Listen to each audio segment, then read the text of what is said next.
తక్షణం మనం కరీంనగర్ వెళ్దాం. కరీంనగర్లో మా ప్రతినిధి శ్రీకాంత్ మనకి అందుబాటులో ఉన్నారు. పెద్దపల్లి జిల్లాలో అధికార బీఆర్ఎస్ కు భారీ షాక్ తగినటువంటి పరిస్థితి కనిపిస్తుంది. బీఆర్ఎస్ కు రాజీనామా చేసినటువంటి మాజీ ఎమ్మెల్యే బిరుదు, అలాగే రాజమల్లు మాజీ మున్సిపల్ చైర్మన్ ఎల్ రాజయ్య భారీ కాన్వాయ్తో హైదరాబాద్ ప్రయాణమైనటువంటి నేతలు రేవంత్ రెడ్డి సమక్షంలో కాంగ్రెస్లో చేరినటువంటి ఈ నేతలుగా కనిపిస్తున్నటువంటి పరిస్థితి. మొత్తానికి రాజకీయ పరిస్థితులు మారుతున్నాయి వచ్చే ఎన్నికల నేపథ్యంలో. దానికి సంబంధించినటువంటి పూర్తి అప్డేట్స్ అందిస్తారు. శ్రీకాంత్, చెప్పండి.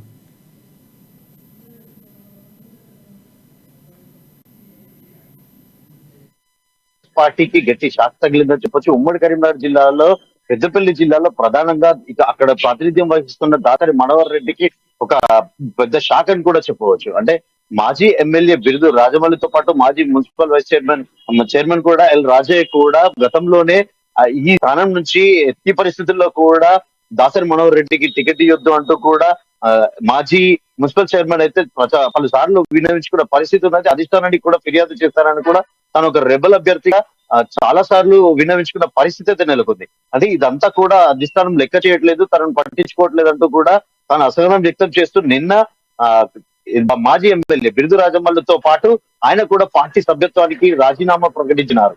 అయితే ఈ రోజు తాజాగా ఉమ్మడి పెద్దపల్లి జిల్లా నుండి వీళ్ళంతా కూడా అంటే బిరుదు రాజమల్లు క్యాడర్ తో పాటు మాజీ మున్సిపల్ చైర్మన్ కూడా ఎల్ రాజయ్య కూడా వీళ్ళంతా కూడా ఒక భారీ కాన్వాయ్ తో హైదరాబాద్ తరలి వెళ్లారు. ఈ రోజు అక్కడ రేవంత్ రెడ్డి, పిసిసి చీఫ్ రేవంత్ రెడ్డి సమక్షంలో కాంగ్రెస్ పార్టీలో సభ్యత్వం తీసుకున్నారు.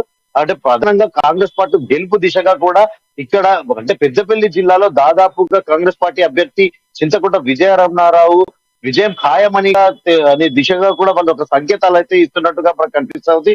అంటే ఇప్పటికే ప్రత్యర్థి బలంగా ఉన్నా అంటే విజయరమణారావు మాజీ ఎమ్మెల్యే కూడా చేశారు ఆయన. అంటే ఆయన ఇప్పుడు మరింత బలం పెరిగినట్టు కూడా అయింది. మాజీ ఎమ్మెల్యేతో పాటు మాజీ మున్సిపల్ చైర్మన్ కూడా పార్టీలో కాంగ్రెస్ పార్టీలోకి రావడము, మళ్ళీ ఈ విజయరమణారావుకు మద్దతు ఇవ్వడము, వీళ్ళంతా కూడా ఒక భారీగా ర్యాలీగా బయలుదేరి రేవంత్ రెడ్డి సమక్షంలో ఈ రోజు హైదరాబాద్ లో పార్టీలో చేరనున్నారు. కాంగ్రెస్ పార్టీ గెలుపు విధంగా కృషి చేయనున్నారు.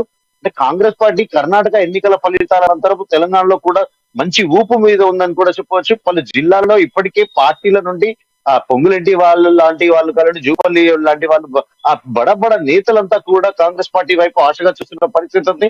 రాబోయే రోజుల్లో బీఆర్ఎస్ పార్టీకి తెలంగాణ ప్రభుత్వం ఖచ్చితంగా ఒక గడ్డు పరిస్థితి అయితే నెలకొనే సంకేతాలు అయితే ఇప్పటి నుంచే స్పష్టంగా కనిపిస్తున్నాయి.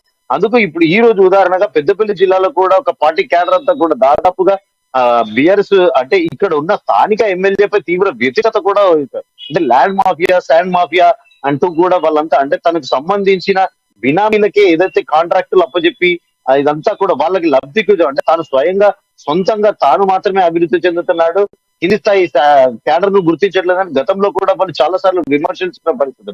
దానికి ఊతంకొస్తూ ఈ రోజు వీళ్ళంతా కూడా ఒక భారీ కన్వాయ్ తో హైదరాబాద్ బయలుదేరి పార్టీలో రేవంత్ రెడ్డి సమక్షంలో కాంగ్రెస్ పార్టీ గెలుపు దిశగా కూడా పనిచేయనున్నట్లు ఈ రోజు తాజాగా బహిర్గతమైతే అయ్యింది. రాష్ట్రం